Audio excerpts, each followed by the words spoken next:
Hi again. We're here for another episode of Mallini's Girl Tribe, where we do lives within the Girl Tribe and give everyone a special experience with some of my favorite people and experts in their fields. Today I have Krésha Bajaj. Thank you so much for doing this with me. Thank you so much. We go way back, and I have seen you work in fashion, be an entrepreneur, have epic Instagram game, pretty much the whole range. So, what I want to ask you, how did you get into fashion to begin with? So I think, fashion is something I knew I always wanted to do. When I was 4 years old, I was sketching a clown wearing this ball gown. So, And my dad walked into the room and he's like, "What are you doing?" And I presented it to him. And my parents have always told me that I preferred to do that than go down and play, with my building friends or yeah. with my friends in the same area. And I was at both of their stores taking scraps, making it into coasters, selling it, Wow. collecting the Early money. Yeah. entrepreneurship. Yeah. And I've seen your collection really evolve and grow. And I was always so impressed and so intrigued that you're like this really sweet petite girl and your collection can be so badass. I remember your first, and I remember Yeah. being so excited to like be in a photo shoot with you. So how did you develop that aesthetic to begin with? So to be very honest, I've always been petite. I was always like the shortest in class, and I always had this voice. Mm. So people never took me seriously.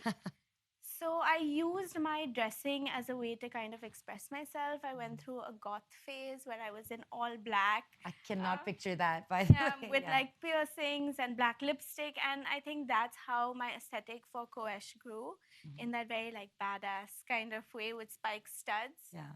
Yeah, so And that's what does it take? So I know there's a lot of girls in the girl tribe who really want to get into fashion, and some of them, have gone to fashion school. Some have not. Did you study fashion at all? I did for 8 years. Wow. Yeah. And what? Okay, so when you study fashion, what do they actually teach you in those courses? So for me, it was a little different because I did a lot of courses. I did, patterning, sewing, marketing, design, style, photography, everything. Wow. Because I just didn't want to be in a position in life where I was dependent on anyone else. Mm. That was one of my learnings from my parents. Mm. And but I think in a design school, they only teach you like the fundamentals, how to sketch, how to put mind on paper. They can't really teach you fashion. Right. That's like something that's kind of ingrained in you, some kind of aesthetic. Yeah. And it's also from practice. So I have a lot of people who work with me and then they're like, "We're thinking of studying." And I'm like, "Do not go and study now. Just work, work, work." Yeah.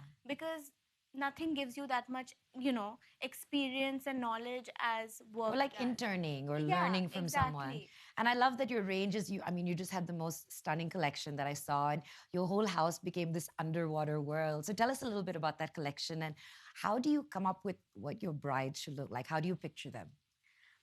So this collection is actually something that I was working on for many years. Between Koesh and Krésha Bajaj, I went through, I would say like a block. I had a creative block. I couldn't think, I couldn't do anything. I felt like my business was failing. And then I got married and I went diving. And once I went diving, once I entered that world, I saw colors, corals, textures, fish, and I was literally imagining outfits. Wow. And I think I got inspired Yeah. again, and that's what really helped me to get out of my block. So this collection is really special to me, and it took me 2 years because everything I did was not good enough. I think I've scrapped over 100 outfits, and my Wow. team is fed up. I can imagine. They're like, come Yeah. on.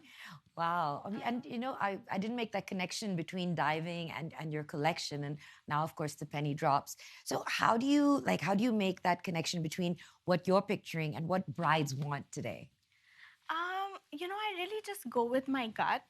Mm. And I think as long as it's really beautiful and it's different and it's unique, and when a bride looks at it, she automatically wants it. Yeah. So I don't go with trends. I don't go with what's in or what people want, but I kind of try and create my own trends Yeah. with the brand.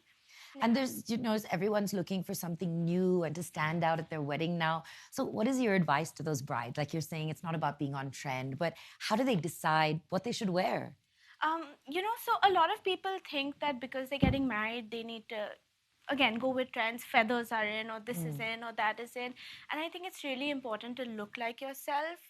And, I think be elegant, be timeless, because 10 years from now, you don't want to look at your pictures and be, what What was was I I thinking? thinking? Yeah. So I think my biggest advice would be just be really elegant and go for something timeless and don't go with trends at all.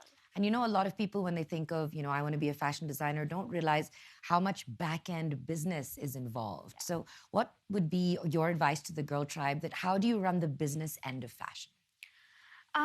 So that's a constant battle. Yeah. But I think it's really important to be business first if you are running your own brand. And I think, just doing maybe even like short courses to educate yourself in different departments of what it requires to run a business, whether it's even branding, marketing, even like a little bit of accounts, a little bit of finance, so that you know what's happening and you're not dependent. I think the biggest problem people face is they're dependent on someone else to run their business and they get taken for a ride half the time. And I think there's an interesting world that happens, especially in India. And we cover it a lot, right? Celebrities kind of stand out, and they kind of dictate who's wearing what now. And I think the regular girl sometimes is, I want to look like Alia Bhatt at my wedding, the way she looked in a certain movie. So, what do you think about that? And what do you think will help people feel more comfortable in their own skin? So that is a trend, that has been there for forever. Yeah. But I really feel like now it's changing. It's changing. Because now with Instagram, with so many things, where people can see what people are wearing, who's wearing what, I think they do want to be different. And I specifically do have a lot of clients that, like to come to me because they don't see the clothes on every celebrity. So I think it works both ways. It depends how much of, how much you want to look like someone or how much you want to stand out. Yeah. And I think there were some pieces in your collection that really blew my mind. There was this glittering blue power suit. So tell us, how come you put that in the collection? The collection, I just wanted to make it a mix of everything. I don't follow rules of how many pieces, how many tops, how many bottoms. And I wanted to be a collection where every single girl can see herself in, 1 or 10 or 15 of those pieces. And a suit to me is very powerful. And I think it's very flattering. And I think everyone should have a suit. And if I would, I would say one suit that every girl should have, it should be that. It should be. And I love that it's like glittering, like with like reckless abandon, which I really love. And so you have a sort of love story with lehengas as well. And you designed an amazing one. And I know you had shared pictures of it. So tell us a little bit about that story with your own lehenga. So to make it short, basically I hate pieces. I hate things going to waste. And I knew that I would be able to reuse all my outfits, but maybe not my wedding one. So I kept struggling with what I could do with it. And then I happened to see someone had framed their wedding dress. And I said that would be beautiful. That's amazing. Yeah, make it a piece of art. To frame my lehenga. And my husband was like, you make me change my art around every day. What if you wake up and you're like, change this? I'm sick of looking at it. So I was like, what would I cherish forever? And I thought our story would be great. So the entire lehenga has, from the moment we met till the wedding date, as you go around, our entire story. That's amazing. So how did you tell that story? How did you show that? So I had dolphins jumping up and down because we did a protest for cetacean captivity together. And, the first place we met, to the location of our wedding, to our first trip together, the proposal, I literally broke it up into little images and embroidered it onto the lehenga. That's such a good idea because you put like the history and your story into it. So we were talking about the fact that you travel so much. So that's one of the things I struggle with. How do you balance that space of you going diving and the business end, I really, really believe that you only live once. And there's really no point working so hard if you can't enjoy it. So when I'm at work, I'm crazy. I think the average time that, we leave is midnight to 3 a.m. We work 7 days a week. And you really get your, work done. And then when you take a break, you take a break and ensure that everything else is being handled with work. So I think it's just about being really organized and balancing things really well. Talking about organized, your packing game is off the hook. So can you give us a couple of tips? And if anyone has any questions, you can send it now in the comments. What are your packing tips? Because I have a horrendous time packing. It's just so hard. Okay, so I have this little book. Okay. And in the book, I literally make my list for every trip. So I have a list that's there for my dive trip or for a destination wedding or Yeah. for a beach trip. So every time I pack, I can kind of go back And and a list, see the checklist. list. And the best thing you can do is roll your clothes. That's the thing. It's like a Yeah. Mary Kondo thing, Yeah, right? That people yeah. do. You Yeah. just roll it and you put it, in layers. So when you open your bag, you don't even have to like scruffle through Scruffle your through it. things. Yeah. You can just pick out. And you take the trouble to roll everything back on the Yeah. way back. That's amazing. That's a great. And so somebody was telling us about the fact that you also, and all of us know this, you have epic Instagram game. Thanks. And somebody was asking about how do you manage the colors? How do you make it so aesthetic? And now you have to tell us. It's not something that just happens easily. You put in a lot of effort, right? Yes. So how did you think to do that, and what was the process? So I'm a very visual person and I love keeping a diary. So I used to keep a diary. And then when Instagram came about, I started creating a visual diary. It was just for myself. Yeah. And a lot of people say that that's not real life. It's too pretty to be true. And it is too pretty to be true. But I think in a world today where there's so much, sad stuff happening, that's my happy place. Yeah. And I do keep it as a place that, where I go, if anyone goes, they feel inspired or they feel like they want to be I creative. feel like they're there as well. A Yeah. lot of your Instagram, I feel like I can walk into it. Yeah. But you never show your face in it. You're always in the back. So how did you come up with that? Actually, it's nothing I came up with. I'm just very camera shy. I don't like being in front of the camera. I don't like taking pictures of myself. So I think that's kind of where it came about. And now people think it's my thing. So, yeah. And so I have some questions from the Girl Tribe that they sent in earlier. This is a good one. So Vinny says, what is the very first step towards learning to be a designer? I would say the most important thing is being able to translate what's on your mind to paper. That is designing. A lot of people today pull out references, try to make things work from that, but really being able to design is translating what's in your mind to paper and then taking what's on paper and bringing it to life. Oh, amazing. And do you have to know how to sketch to be a designer? Yes, absolutely. Yeah. You need to know how to sketch, you need to know how to do technical drawings, and you really need to know, even in your technical drawings, if you're putting a particular stitch or particular details, that applies to the fabric that you're going to be using. Yeah. Absolutely. Okay.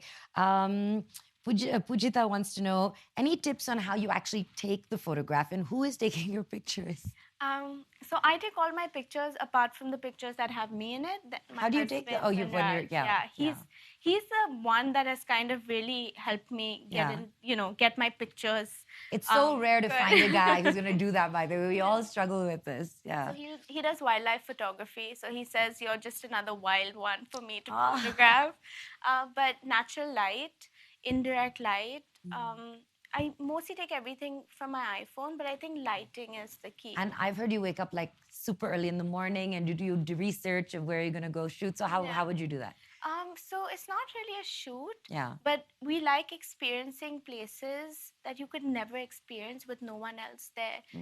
So we went to the Trevi Fountain in the evening and it was packed. Like you couldn't even move. Yeah. And then we went the next morning at 5:45 on a slightly drizzling morning, and it was all to ourselves for a good 6 to 8 minutes. Wow. So that makes sense because there's have a lot of heads floating around, and I think that's the thing. You have to make the effort to do that if you want your feed to look like that. But you don't always have to do that. You can just go and enjoy the experience as well. So somebody wants to know, what is your greatest takeaway from having been an entrepreneur and continuing that journey? I would say that you just go with your gut and believe in what you believe in. And, you might make mistakes, you might learn from them, but I think it's really, really important to go with your gut. I had a lot of people telling me that everything I was doing was ridiculous. Really? I just stuck with it. I had clients who were like, yeah, but you sell bras with your lehenga. Why are your blouses so tiny? And last month I had the same client come to me with her sister saying that I love your blouses. So, what do you say to that when someone, shows you that criticism? It must be hard. Just be like, this is the aesthetic and this is the style and this is what we do. And some people get it and it's great and some people don't, and that's fine. It's a subjective thing. And what do you feel about India being on the fashion map? Because you've traveled a lot, you've seen fashion around the world. How are we doing and what can we do differently, or do we need to do anything different? I think we're doing great, honestly. A lot of a lot of countries come to us for our textile, for embroidery, for, so many different things. So I think we're doing really great. Yeah. And how do you feel about sustainability and how we can make that move? And personally, what's your view and how do you, make your fashion sustainable? I think it's really important. I'm a diver and I've seen firsthand, what it's doing to the ocean. Yeah. Like one dive site a year, like in a year, and then the same dive site the next year, Yeah. and it's not recognizable at all. Wow. But for me, what we do as a brand is we really believe in investment pieces. We do not do fast fashion at all. I think fast fashion is a huge problem. Pieces that don't last you really long, what that does to the land, the impact that it has. So that's how we go about it, is really working on making investment pieces that would last you 3 generations, that you wouldn't have to worry about at all. Yeah. That's a good idea. So Yeah. you keep it in the family. I love the idea of framing it as well. So if you could go back and tell your younger self when you were starting out some advice that you've learned now along the way, what would it be? I would definitely tell myself to start working sooner. Really? Yeah. So when did you start, you said? 2014. Yeah, end of 2013, end of 2014. But I feel like I was late, at least, compared to everyone else my age who started working. But I studied for 8 years, so that was hectic. Yeah. But I would definitely say work more, just get your basics from education and just focus on work, because nothing can teach you as much as the actual physical, experience of it. working. Yeah. And I think all of us deal with this, social media anxiety and this FOMO of other people living better lives than us. And I think it's really important that people have the most beautiful Instagram feeds talk about it too. So how do you deal with social media anxiety? And what's your advice to people who are dealing with it constantly? Luckily, I don't deal with it because, I'm good at blocking things off. But yes, everything on social media isn't true. Everyone isn't living like a fairy tale life, like maybe they put out there. So I think it's important that people just learn to block things off and just, go with their gut and just be positive and just focus on like work. Yeah. All right. And one last piece of advice for all our aspiring Instagrammers, fashion bloggers, creative people, and designers. What's your advice to them? I would say just be true to yourself. There are plenty of people trying to do what other people are already doing. And I think don't take no for an answer. Just go. Just go. And what can we expect from you next? So I think you'll be seeing the brand in a lot more cities. Oh, nice. Within India and internationally. Excellent. But yeah, you'll be the first to know. Thank you very much. And definitely go check out the collection. It is absolutely beautiful. Tell everyone what it's called. It's called Acropora. Acropora. What does that mean? So Acropora is basically a form of coral, a form of hard coral. Nice. Yeah. It's beautiful. And I love that the whole house felt like I was underwater. And it really now it makes sense because you dive so much. Thank you everyone for watching. If you tuned in late, don't worry. This live is going to be online on Mallini's Girl Tribe, the group. And every Monday we have a new live. We're taking a little bit of a break over Christmas and New Year's, which you should too. Detox a little bit from social media, but we'll be back in the new year. Bye. All right.